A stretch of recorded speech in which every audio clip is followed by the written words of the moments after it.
You're listening to the LA Football Podcast.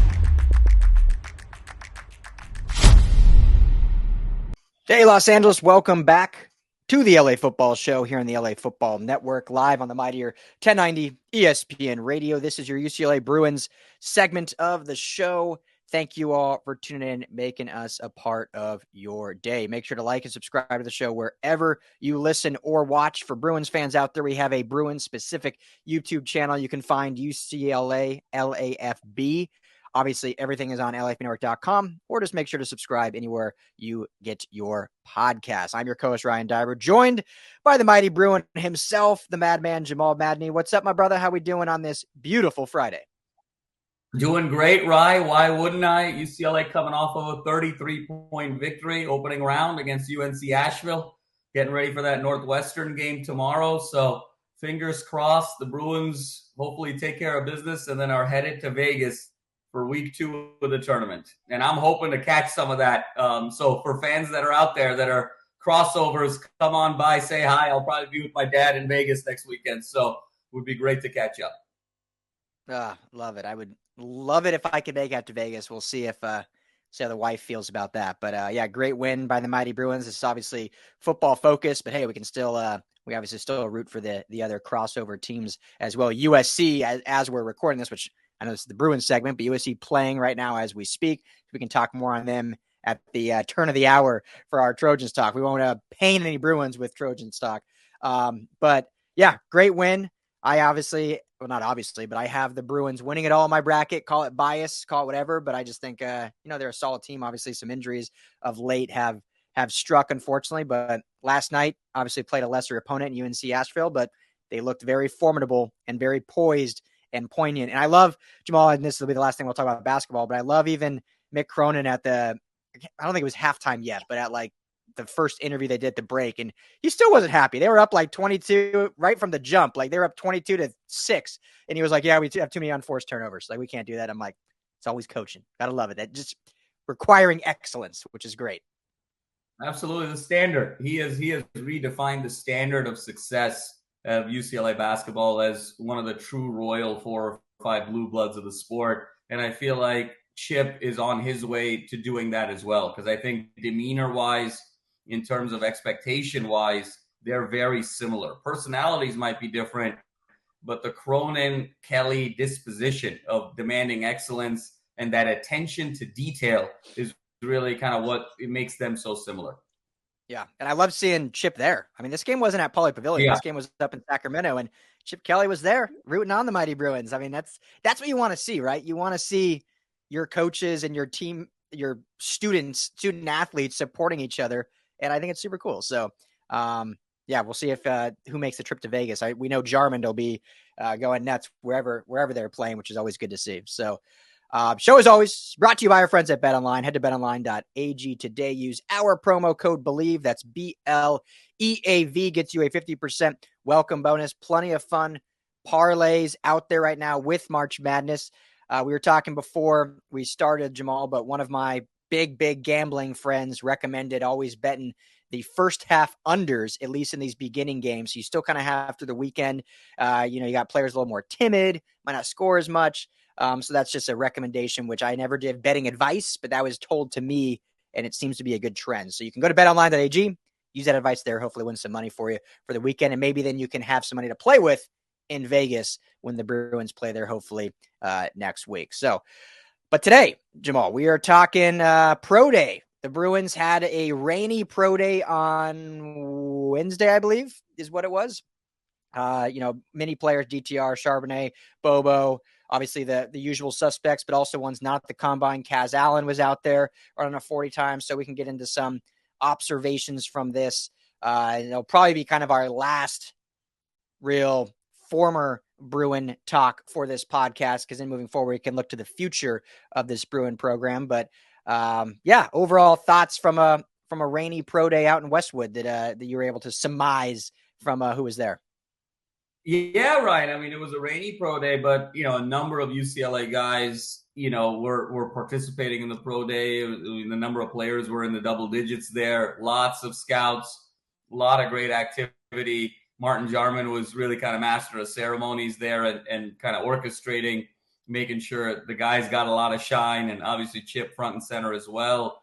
To me, 5 guys really stood out, and where kind of the buzz around these 5 is really starting to elevate. Some usual suspects, some unusual suspects of this list. And, we'll start with, it was DTR. Obviously, I think the Pro Day is kind of the perfect DTR setting, because you're really just kind of getting into the mechanical nitty-gritty of your raw talent and your raw measurables. And when you look at him in terms of quickness, both laterally as well as vertically, when you look at velocity of the ball, RPMs, spirals, distance throwing, he shines. You look at this guy and you're like, man, this is a top 5 to 10 prospect period in the NFL draft when he's out there in basketball shorts and just kind of cutting it loose and letting it rip. So that once again came to light of just how much raw talent this guy has got. He's a diamond in the rough. He's got to be in the right system, in the right situation with the right coaching staff to get the most out of that talent, but it's all there. The things that he has, you can't teach.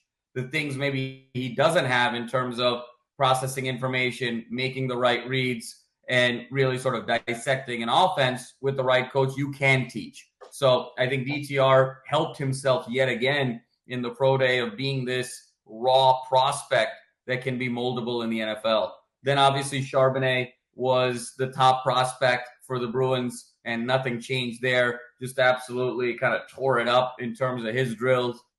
Once again, kind of solidified that he is, by all accounts, the number 2 running back in this draft behind Bijan Robinson. And I heard murmurs from folks that were there that, there was kind of a conversation where, how does he stack up with Bijan? And, how close is it? And is it really kind of a 1A, 1B? Is it, is there a path where we flip that order? So those conversations on the side were kind of taking place as well. And so Charbonnet did nothing but enhance his stock. I think Bobo looked spectacular out there, looked really comfortable for the first time, I think, in this entire kind of postseason circuit. I don't know if it was being on campus, being in his practice facility, his field, but, the way he was sort of running routes, how smooth it was in terms of his ability to kind of run some of these counter routes and, sort of multiple steps in one direction and then going in another direction. These more complex route trees, he just looked really smooth, and his size came to light. His catch radius came to light. Usually these guys that understand these complex route trees, they're 5'10", 5'11". They're not 6'3", 6'4", 6'5". And so that really stood out about Bobo, this sort of combination of being big with this catch radius, can kind of go down the field a little bit, but he's got this understanding of the route tree for a guy that maybe is 5 to 6 inches shorter. And then I think the 2 surprises, not necessarily surprises to us, Ryan, but, to kind of the national audience of the NFL kind of mind group. One was Kaz Allen, and he had a blistering 40 time. He was in the, sub 4.3s. He was in the 4.2s with his 40 time, absolutely blistering. Even though it was a damp field, it was in the rain. I think he is unlocking opportunity for himself. Kick returner, punt returner, package guy, deep threat. I think a lot of teams are kind of looking at Kaz Allen as a piece that they can use in a lot of different ways and get some tremendous production. I think Kaz also looked bigger than what he looked on film. He wasn't wearing a shirt. He was looking cut. He was looking ripped. You could tell the body fat was way low and just looked absolutely like a phenomenally finely tuned athlete. And then the last one, Ryan, to me, maybe the biggest surprise of all was Michael Ezeike. And at tight end, I think he really showed a tremendous amount of versatility, how nimble he is with his feet, how fluid he is as an athlete, and just all the different things that he can do in terms of different blocking drills as well as different receiving drills. And we saw a taste of Ezeike at the end, particularly in that SC game where he caught 3 touchdowns and was really kind of the red zone and the short yardage specialist in that game and looked really smooth doing so and really came on that last month of the season. And I think that has sort of transferred over, Michael Ezeike might be one of the best kept secrets in this draft. And I think folks are starting to realize that. So overall, I think it was a decorated day for UCLA. I personally think all 5 of those guys are going to get drafted along with some others. And I think we're in another year where we're going to get, 5 to 7, 6 to 7 Bruins drafted, which would sort of parlay on top of last year's success. So all in all, I think a great day for UCLA football. If I was at Kentucky and if I was Jim Calipari, I might not go so far as to say the greatest day in UCLA football history, but it was definitely a great day for UCLA football as they continue to elevate this program. Yeah, absolutely. I agree with you. I think all 5+ gains will all get drafted. Kaz being the one not at the combine, but I think his speed alone, scouts always drool over. And, I think immediately to a team like the Chargers that all fans are pining for a speed guy. And I'm not saying he's the most talented speed guy out there, but why use a 1st-round pick on a speed guy when you can get the diamond in the rough like Kaz, who's done a number of different things and you can have a lot of fun with. I mean, here's a guy that, we can go back to the 2021 season where he torched USC for, receiving touchdowns and kick return touchdowns.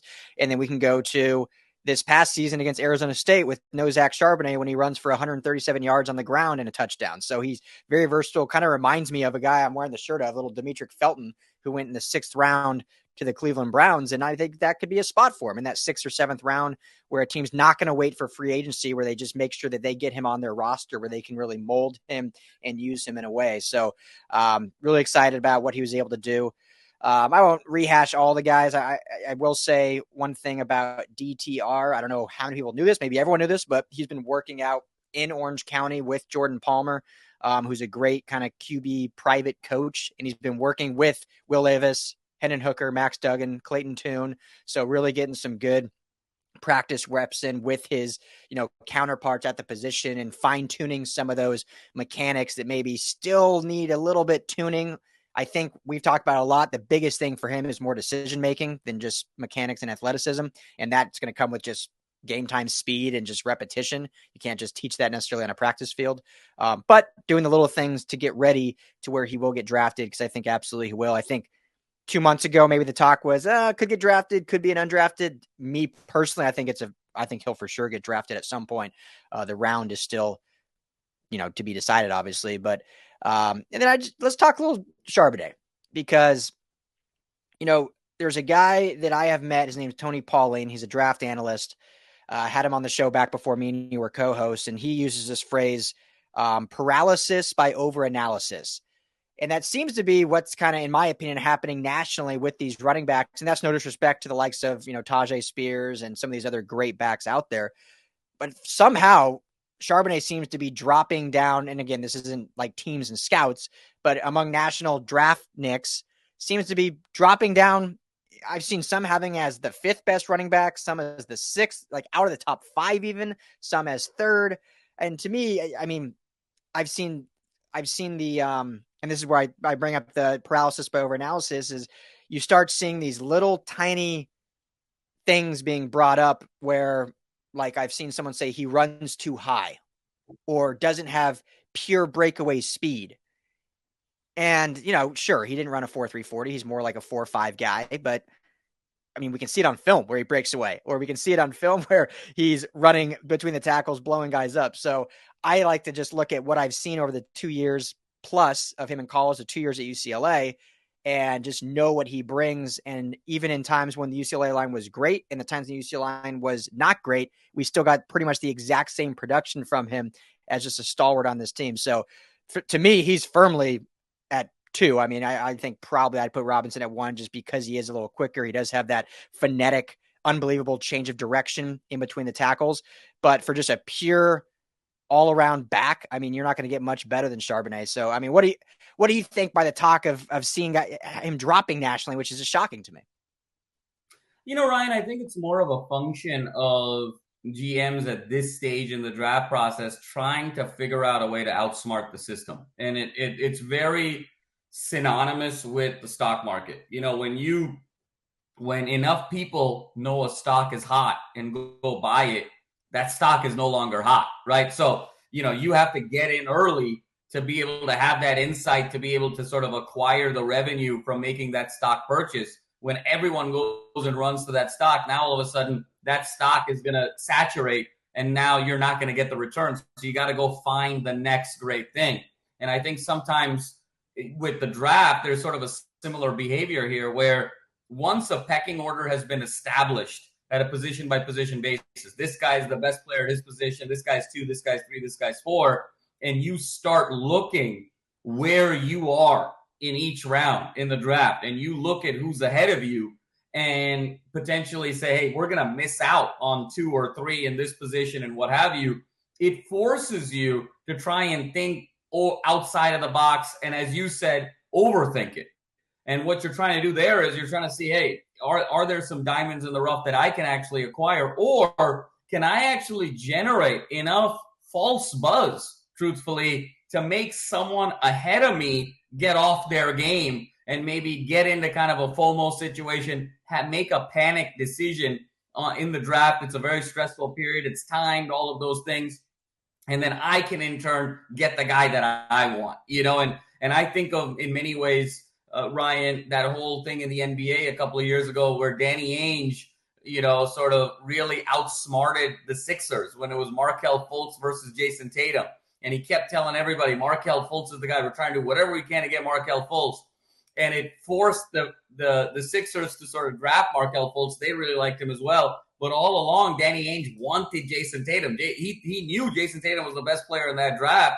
And he was kind of playing possum with the guys ahead of him to be able to get his guy. And so I think a lot of that is also happening. I don't take too much stock into it. I know the real conversations on the field are happening where he's clearly 1 and 2 with the guys that are making the picks and the guys that actually ultimately have their jobs on the line and are associated with the responsibility of making the picks versus the guys that can just talk about it. So it's really interesting. I think every year we see this a little bit at different positions where like a guy kind of jumps out very clearly. He's the best, or he's the 3rd best, or he's the 4th best, or what have you. And then, it gets fuzzy a little bit as you get closer to the draft, because I think all of these teams, different strategies are being employed here. And some of that very much is possum, believe you me. Yeah, no, that's a great point. And yeah, everyone's opinions invalid. Obviously, we are super, super high on Charbonnet. We see him up close and personal all the time, so we know what he brings. I think in this process, and scouts do this too, not just draft analysts. Obviously, they got to look at what translates to the next level, look at level of competition, look at the surrounding talent around them. So what actually does the singular person possess in terms of, speed, twitchiness, frame, all these things. So I get that, and that's obviously important. But for me, what it ultimately comes down to is you take those things, have it in one bucket, but the bucket above is the production. And when you just look at Charbonnet's production, only 2 games last year under 100 yards. One was 95 yards against USC when it was just a back and forth slugfest, 48-45 affair. And then the other game was a 78-yard contest at the beginning of the year, which he didn't play the second half. So, the dude's production speaks for itself. And then obviously you see the other intangibles we talked about in terms of power, catch radius. He does have breakaway speed. Like he reminds me kind of, if we're doing player comps of like a Terrell Davis, where it's not that pure CJ2K speed. I know I've brought that up before, or that pure even Saquon Barkley speed, but elusiveness and speed enough to break the big play, and just the strength, the smarts, the IQ, the power where he can take over a game. And here's the guy that has the durability that, I think he could be a 2,000-yard rusher with 17 games in the NFL. Like, absolutely. Can Bijan Robinson do that too? Yeah, I'm sure he could too. But when I see a guy like Charbonnet who had the production he had, and then the other part I'll add, Jamal, before we're out of time here, is maybe this, I don't know if this knocks him or helps him. I think if it was me and I'm going to draft a guy, it would help.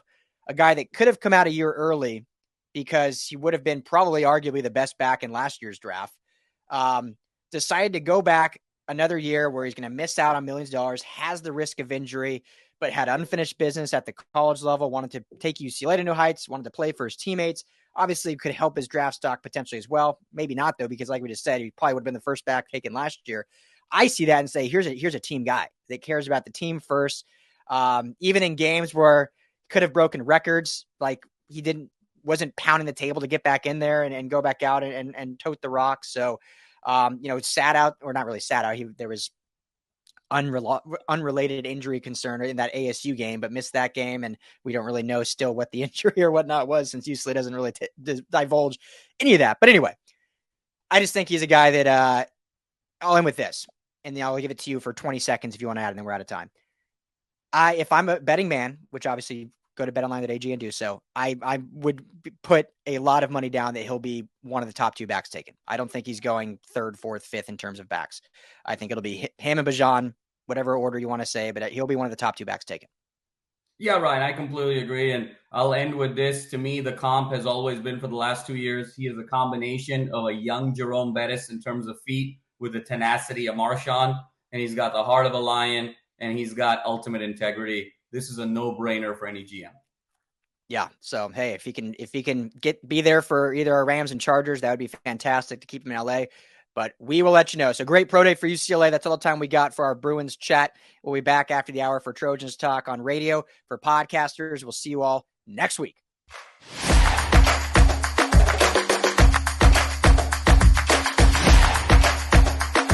You're listening to the LA Football Podcast.